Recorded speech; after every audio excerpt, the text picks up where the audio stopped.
Selon le baromètre d'empreinte humaine et Opinion Way, plus de 2,5 millions des salariés seraient en burn-out sévère. Selon une étude de Ignition Programme, près de 40% des salariés s'estiment en souffrance. Selon le baromètre effectué par Malakoff Humanis, plus de 4 salariés sur 10 se sont vus prescrire un arrêt maladie en 2022. Les troubles psychologiques constituent par ailleurs le principal motif des arrêts longs, 28% en 2022, 14% en 2016. Selon l'étude d'Appici et Mozart Consulting, un accident du travail coûte en moyenne 4 500 € à l'entreprise sur une base de 60 jours d'arrêt. Le désengagement des équipes coûte 12 500 € par an et par salarié.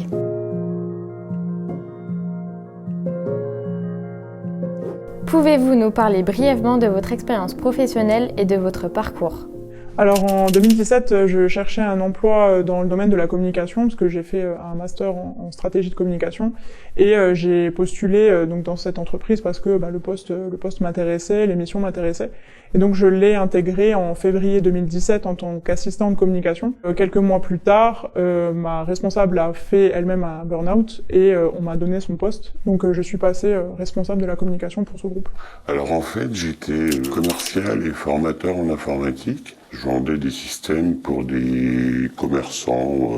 À l'époque, ma femme était indépendante, elle aussi. On a fait le choix, donc l'un passe salarié, l'autre reste indépendant. Donc je suis tombé sur une entreprise à taille humaine, c'est une PME, 50, 60 salariés, qui se situe à l'autre bout de la France. Des conditions intéressantes en gardant un travail dans la formation et dans la vente, mais par contre avec des défis largement supérieurs, parce que on s'adressait pas à la même clientèle, donc c'était des chiffres d'affaires beaucoup plus importants. Moi, je suis issu d'un milieu administratif. J'ai bossé quasiment 10 ans dans ce domaine-là, à des TPE, des multinationales. Arrivé à un moment donné, je me suis dit, je vais offrir mes services aux TPE, mais cette fois-ci en étant mon propre patron. Et puis, en fait, c'est là que c'est parti totalement en vrille. J'ai pété un plomb. J'arrivais même plus à travailler. Les crises d'angoisse, elles s'intensifiaient. J'en avais même peur de décrocher le téléphone pour rappeler mes clients, en fait. Donc là, je me suis dit, c'est plus possible. C'est pas normal. Et je me suis dit, on change de vie professionnelle. Comment avez-vous identifié que vous étiez en train de vivre un burn-out ? Je ne l'ai pas identifié. Je travaillais beaucoup, j'étais beaucoup sur la route. J'étais capable de partir à 2h du matin de Belfort pour arriver à Grenoble chez un client, repartir le soir de Grenoble pour aller à Reims, plus des salons le week-end, etc. Enfin, je m'en suis pas rendu compte. J'étais dans le boulot, H24, et un vendredi soir, je devais repartir à Paris pour un salon. Et je devais pas être bien, parce que j'ai dit à ma femme, peut-être un peu bêtement, mais j'ai dit à ma femme, je crois que si j'y vais, je me tue. Je meurs. Et elle m'a interdit d'y aller. Je suis allé chez le médecin. Voilà.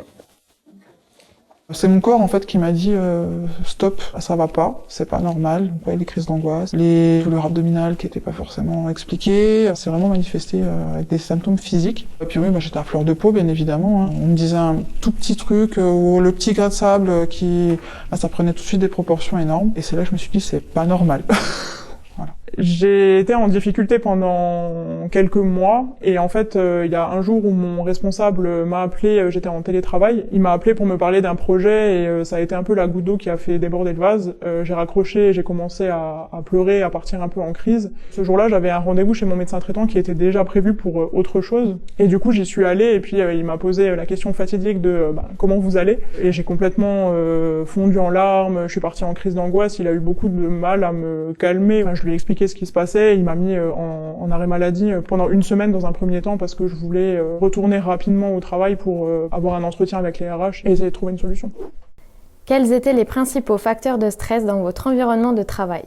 Alors les facteurs de stress, c'était déjà j'ai évolué d'un poste d'assistante à un poste de responsable très rapidement et sans accompagnement. On m'a donné cette opportunité, moi j'étais carriériste encore à l'époque et c'était un peu le boulot que dont j'avais toujours rêvé. Les difficultés, c'était beaucoup de pression sur la gestion du service, sur le fait de gérer les personnes qui faisaient partie de mon équipe. On nous a donner beaucoup plus de projets et de missions que ce qu'il était avant. Et du coup, j'avais cette pression permanente d'atteindre mes objectifs, de gérer correctement l'équipe, alors que j'avais soulevé à plusieurs reprises que j'avais des difficultés parce que les membres de mon équipe étaient jeunes, sortaient de l'école, et c'est pas forcément toujours évident de savoir comment gérer les choses. J'ai été embauché donc comme formateur à mi-temps et commercial à mi-temps. L'évolution des techniques de formation a fait que mon poste a évolué vers 100% commercial au final, ce qui fait que mon équilibre personnel et le choix du poste que j'avais fait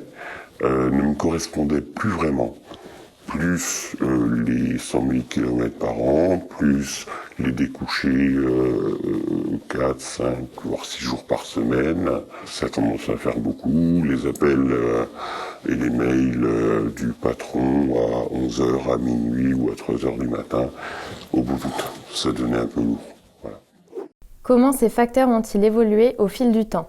Ça a été de plus en plus compliqué pour moi parce que mon ancienne responsable ayant fait un burn-out et n'ayant rien dit de ce qu'elle traversait, plusieurs mois après son départ, on disait encore, ben voilà, elle est partie, elle a rien dit, elle en a parlé à personne. Et du coup, moi, je me suis dit, je veux pas qu'on me reproche ça. Donc quand j'ai commencé à sentir des difficultés, je l'ai dit tout de suite. Et je le disais presque tous les jours. Le soir, quand à 20h, le directeur des ressources humaines, il passait devant mon bureau et que moi, j'avais pas encore terminé de travailler, il me demandait tous les soirs comment ça allait et tous les soirs, je lui disais que ça n'allait pas. Mon responsable aussi était au courant, je lui ai fait part à plusieurs reprises des difficultés, j'ai demandé un accompagnement, une formation en management, etc. et ça a toujours été refusé. Au départ, c'était juste une petite angoisse de me dire est-ce que j'ai bien tout fait, toutes les tâches sont faites, est-ce qu'il n'y a pas de soucis sur les dossiers. Et puis, en fait, au fur et à mesure, ça s'est transformé en crise d'angoisse. Qui me réveillait la nuit, à me dire je me réveillais à 3h du matin, dans 3h je me lève pour aller au boulot. C'était l'angoisse, c'était crescendo en fait, jusqu'au jour où je me suis dit non, c'est pas normal, faut que ça s'arrête. Avez-vous cherché du soutien au travail ? Si oui, quel type de soutien avez-vous trouvé ? J'ai cherché du soutien auprès de mon responsable hiérarchique et des ressources humaines, en leur faisant part de ce que je traversais, des difficultés que j'avais. Et du coup, les ressources humaines m'ont pas forcément apporté beaucoup d'aide parce que c'était plus dans la gestion des missions. Donc ils ont voulu me montrer comment mettre en place un fichier de gestion des tâches, sauf que c'est pas de ça dont j'avais besoin, c'était la charge de travail qui était trop importante, une équipe que j'avais du mal à gérer parce que des profils plus jeunes qui avaient aussi des attentes par rapport à moi dans ma posture de manager que je pouvais pas leur apporter parce que je savais pas comment faire. Et auprès de mon manager aussi dans le cadre d'une demande d'accompagnement ou de formation en management, et la réponse que j'ai eue c'est le management ça s'apprend sur le tas, en gros sois patient quoi. Et serre les dents. Comment évaluez-vous la réponse de votre entreprise face à votre situation ? En gros, j'ai eu aucune réponse positive. On m'a laissé vraiment dans la situation dans laquelle j'étais, à devoir me débrouiller toute seule pour essayer de trouver des solutions. Heureusement que les personnes que j'avais dans mon équipe étaient compréhensives et elles voyaient la difficulté dans laquelle j'étais. Donc elles faisaient aussi tout pour m'aider, voyant que autour, il y avait pas de solution ou d'accompagnement qui était proposé. Avez-vous dû vous mettre plusieurs fois en arrêt de travail ? Alors j'ai été mise en arrêt de travail une seule fois, et seulement pendant une semaine parce que j'avais juste besoin de dormir, parce que je dormais plus vraiment plus bien depuis plusieurs mois. C'était une volonté de ma part de pas être en arrêt trop longtemps parce que je voulais régler la situation, négocier une rupture conventionnelle et juste trouver une solution pour que ça s'arrête quoi. Votre travail au sein de votre entreprise a-t-il été impacté ? Suite à cet arrêt, je suis restée encore 5 mois dans l'entreprise. Il y a eu un impact positif dans un sens parce que je savais que j'avais une date de départ qui était prévue. Donc je m'impliquais toujours beaucoup, trop, mais ça avait moins d'impact sur moi dans le sens où quand je rentrais chez moi, j'arrivais à laisser le travail au travail. Je dormais mieux. Avant que je sois en arrêt maladie, tous les lundis matins, j'allais au travail en pleurant. Donc après, ça s'est arrêté quoi. Globalement, du côté de mon responsable, ça a été très minimisé. Il a jamais accepté en fait la situation et il a jamais assumé sa responsabilité aussi là-dedans. Avez-vous ressenti un manque de motivation ? Oui, la motivation n'était plus la même. J'étais toujours très investie parce que je suis quelqu'un de professionnel et d'impliqué de nature. J'avais aussi une équipe derrière, donc le but c'était pas non plus de faire le minimum syndical entre guillemets et puis qu'elle récupère tout ce que je pouvais pas faire. Donc j'ai gardé cet esprit d'équipe que j'avais déjà. Après forcément mon implication était complètement différente. Je voyais bien que j'avais été mise de côté et donc j'allais plus m'investir autant pour cette entreprise parce que ma santé physique et mentale avait été fortement impactée et ça c'est difficile à accepter qu'une entreprise puisse vous conduire à cet état-là, quoi. Comment avez-vous essayé de gérer le stress et la pression au travail ? La seule chose que je faisais, j'avais acheté un vélo pliant que j'avais toujours dans le coffre de ma voiture. Donc le soir, dans les hôtels, je sortais le vélo et puis j'allais faire un tour. Il fallait que je me défoule un peu, effectivement, que je prenne l'air, que je pense à autre chose. J'ai mis en place des exercices de sophrologie, parce que voilà, c'est quelque chose qui m'attirait à ce moment-là. Donc moi j'ai toujours eu plus ou moins un passé anxieux, entre guillemets, donc j'ai fait de la sophrologie quand j'étais déjà au collège. Je me suis souvenu des petits exercices et j'ai essayé de les mettre en application à ce moment-là. Mais ce qui m'a surtout aidé, en fait, c'est de tout couper avec cette vie-là et squeezer, et passer directement sur ma prochaine vie, qui est la vie actuelle, quoi. Alors j'ai essayé de trouver des ressources plutôt du côté personnel, en ayant des activités qui me faisaient du bien, en essayant de faire du sport, de m'aérer l'esprit, mais c'est vrai que j'avais beaucoup de mal à vraiment séparer le travail de la vie privée, et je pensais beaucoup au travail le soir, le week-end, etc. Ça a été compliqué, ouais. Quelle stratégie avez-vous employée pour maintenir un équilibre entre vie professionnelle et vie personnelle ? La stratégie, ça a été d'essayer encore une fois, du côté personnel, de trouver des ressources, mais une fois que c'est dans la tête, c'est très compliqué de séparer les choses. Quelles interventions ou solutions ont été proposées ou mises en œuvre pour vous aider à surmonter le burn-out ? Alors du côté entreprise, aucune solution n'a été proposée. À titre personnel, après avoir quitté l'entreprise, j'ai entrepris une psychothérapie qui m'a beaucoup aidé pour ça. Comment avez-vous géré la période de reprise après avoir surmonté le burn-out ? Ça a été compliqué, très compliqué, parce que la rupture conventionnelle, c'est bien joli, mais le problème de la rupture conventionnelle, c'est qu'on se retrouve au chômage. Le chômage, pour moi, j'ai toujours mal vécu parce que c'est une honte. En plus de mal le vivre, de ne pas avoir suivi de psychothérapie tout de suite, de ne pas pouvoir reprendre confiance en moi correctement, ça a été un peu galère.